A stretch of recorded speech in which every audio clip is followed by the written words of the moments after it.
नमस्कार, the leader Hindi के Bareilly bulletin में आपका स्वागत है। मैं हूं आपके साथ अपने रस्तोगी। आइए फटाफट अंदाज में जानते हैं कि आज बरेली में दिन भर क्या रहा। बहेड़ी में मतदान कल, जिले में रहेगा अवकाश कोर्ट भी बंद। लोकसभा चुनाव के पहले चरण का मतदान शुक्रवार को होगा। पीलीभीत लोकसभा की बहेड़ी विधानसभा में कल मतदान के लिए गुरुवार को मंडी परिसर से पोलिंग पार्टियां रवाना हुई। सुरक्षा के लिहाज से पुलिस के साथ में अर्धसैनिक बल को भी लगाया गया है। कमिश्नर सौम्य अग्रवाल और आईजी राकेश सिंह ने मतदान कुशल संपन्न कराने के लिए पोलिंग पार्टियों की रवानगी का निरीक्षण करा। बहेड़ी में मतदान के चलते शुक्रवार को पूरे जिले में अवकाश रहेगा। सिविल कोर्ट भी बंद रहेगा।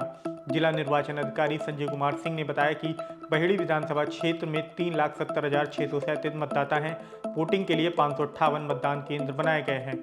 वोटिंग के लिए सभी इंतजाम पूरे किए जा चुके हैं। मतदान ड्यूटी से नदारत रहने पर 42 के खिलाफ एफआईआर। परसाखेड़ा स्थित स्ट्रांग रूम से बहेड़ी विधानसभा क्षेत्र में लोकसभा चुनाव के मतदान कराने के लिए पोलिंग पार्टियों को गुरुवार को रवाना किया गया। इस दौरान पोलिंग पार्टियों के कुल 42 कर्मी अनुपस्थित पाए गए। उनके खिलाफ सुसंगत धाराओं में एफआईआर दर्ज कराई गई है। सुप्रिया एरन ने बतौर निर्दलीय प्रत्याशी कराया नामांकन। इंडिया गठबंधन की ओर से सपा प्रत्याशी पूर्व सांसद प्रवीण सिंह एरन ने मंगलवार को नामांकन कराया था। गुरुवार को उनकी पत्नी और पूर्व महापौर सुप्रिया एरन ने भी कलेक्ट्रेट पहुंचकर बतौर निर्दलीय प्रत्याशी अपना नामांकन कराया है। उधर प्रवीण सिंह एरन ने भी गुरुवार को कलेक्ट्रेट पहुंचकर नामांकन पत्र का दूसरा सेट दाखिल किया। वे मंगलवार को पहले ही एक सेट नामांकन जमा करा चुके थे। मीडिया से बातचीत करते हुए सुप्रिया एरन ने प्रवीण सिंह एरन के नामांकन कराने के बाद खुद भी पर्चा दाखिल करने पर क्या कहा, उनकी जवानी ही सुनिए। तो क्या आप निर्दलीय लड़ रही हैं? ये तो बहुत ही हंसने वाली बात हो गई।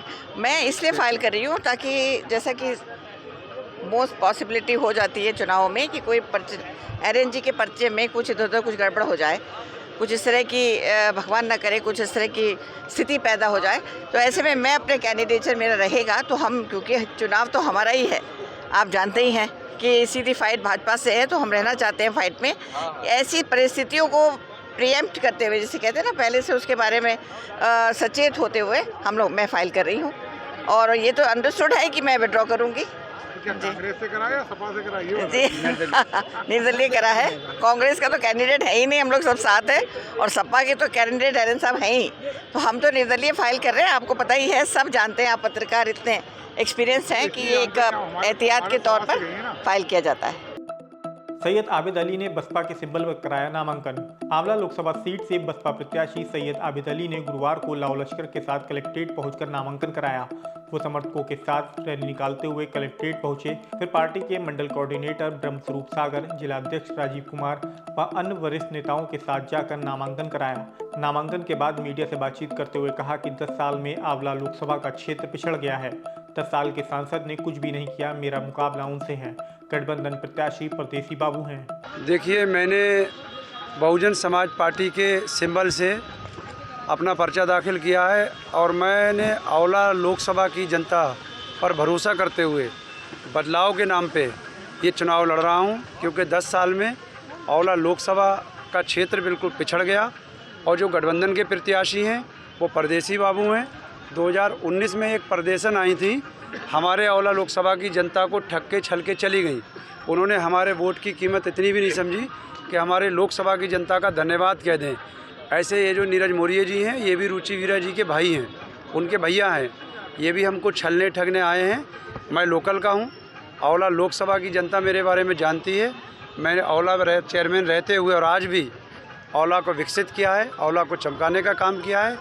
यदि आंवला की लोकसभा की जनता मुझको अपना आशीर्वाद, वोट सपोर्ट देती है, तो जिस तरह से आंवला नगर को चमकाने का काम किया है, इसी तरह से संपूर्ण लोकसभा के प्रत्येक गांव, प्रत्येक शहर को चमकाने का काम करूंगा। कैसे टक्कर मानते हो? क्या मुद्दे रहेंगे मेन आपके? देखिए, यहाँ तो मुद्दे ही मुद्दे हैं, क्योंकि जो 10 साल के सांसद हैं उन्होंने तो किसी मुद्दे पे काम करा ही नहीं। बिना डॉक्टर के वो जाने क्या क्या करने को तैयार रहते हैं। लेकिन बाकी मेरा मुकाबला भारतीय जनता पार्टी से है। जो गठबंधन के प्रत्याशी हैं वो बाहर के हैं, उनसे आंवला की जनता डरी हुई है कि कहीं ये उनको ठग कर छल कर चले न जाएं। दीपक स्वीट्स की सिविल लाइंस में दमदार दस्तक। बरेली की मशहूर मिठाई दुकानों में शुमार अजंता, किप्स और ग्लोरी के बाद अब दीपक स्वीट्स ने भी सिविल लाइंस में अपनी दमदार दस्तक दी है। दीपक स्वीट्स की बड़ा बाजार में पुरानी दुकान है। अब पटेल चौक पर विशाल मेगा मार्ट के पास उनकी नई ब्रांच खुल गई है। इसमें मिठाई की तमाम वैरायटियों के साथ स्नैक्स व अन्य सामान एक ही छत के नीचे मिलेगा। गुरुवार को इसका उद्घाटन हुआ। इस मौके पर राममूर्ति ट्रस्ट के अध्यक्ष देवमूर्ति समेत शहर के तमाम गणमान्य लोग मौजूद रहे। आइसक्रीम के ठेले वालों का चौकी चौराहा पर रात में दंगल। चौकी चौराहा पर बुधवार रात दंगल हो गया। पुलिस चौकी के अंदर मारपीट कर रहे लड़के लड़ते लड़ते बाहर सड़क पर आ गए। यह नज़ारा देखकर वाहनों से गुजर रहे लोग हैरान रह गए। सीओ फर्स्ट पंकज श्रीवास्तव को सूचना मिली तो वो भी चौकी पहुंच गए। कोतवाली से फोर्स बुला लिया और आपस में भिड़े लड़कों को दौड़ा लिया। लड़कों के बीच विवाद की वजह बटलर प्लाजा के सामने लगने वाले आइसक्रीम के ठेले बने। यहाँ पहले से आइसक्रीम का ठेला लगाने वाले लड़के ने दूसरी कंपनी का आइसक्रीम का ठेला लगा देखा तो ऐतराज जताया। कहासुनी के बाद दोनों पक्षों ने लड़के बुला लिए और देखते ही देखते लात घूंसे चलने लगे। मौके पर पहुंची पुलिस ने एक पक्ष से नवादा शेखान निवासी सचिन राठौर और उसके साथियों को मौके से पकड़ लिया। वहीं दूसरे पक्ष से अलीगंज निवासी चंद्रसेन राठौर और मलूकपुर निवासी उसके कुछ साथियों को पकड़ा है। मामले में सीओ फर्स्ट पंकज श्रीवास्तव ने बताया कि मामला दो संप्रदाय के बीच का बताया जा रहा है, जो गलत है। दोनों पक्ष एक ही संप्रदाय और जाति के हैं। दोनों पक्षों की ओर से क्रॉस एफआईआर दर्ज कर ली गई है और धारा 151 के तहत आरोपियों का चालान किया गया है। दूसरे समुदाय की युवती के साथ जा रहे युवक को पीटा, 25 पर मुकदमा। इज्जतनगर में छोटी विहार निवासी आनंद फिनिक्स मॉल में एक कंपनी में काम करते हैं। वे 14 अप्रैल को अपने साथ काम करने वाली दूसरे समुदाय की युवती के साथ काम से जा रहे थे। आरोप है कि पीर बहोड़ा मजार के पास कुछ अराजक तत्वों ने उन्हें रोका और नाम पूछा, फिर उनके हाथ में कलावा बंधा देखकर हमला कर दिया। वो बताते रहे कि वो कंपनी के काम से आए हैं, लेकिन हमलावर पीटते रहे। इज्जतनगर पुलिस ने मामले में 20 से 25 अज्ञात लोगों के खिलाफ रिपोर्ट दर्ज कर ली है। अज्ञात वाहन की टक्कर से सगे भाइयों की मौत। पुता के गांव अगतपुर खमरिया निवासी हरीश के बेटे अखिलेश कुमार और सुनील कुमार बुधवार रात बाइक से घर जा रहे थे। मरेला चौकी के पास उनकी बाइक में अज्ञात वाहन ने टक्कर मार दी। इससे दोनों की मौके पर ही मौत हो गई। सूचना पर पहुंची पुलिस ने शवों को पोस्टमार्टम के लिए भेजा। घटना के बाद परिजनों का रो रो कर बुरा हाल है। खेत से घर जा रहे छात्र को बाइक ने रौंदा। भमौरा के मिलक मजारा निवासी राजपाल का 12 वर्षीय बेटा अमित कक्षा 5 का छात्र था। वह बुधवार को खेत से घर जा रहा था, तभी तेज रफ्तार बाइक ने उसे रौंद दिया। इससे उसकी मौके पर ही मौत हो गई।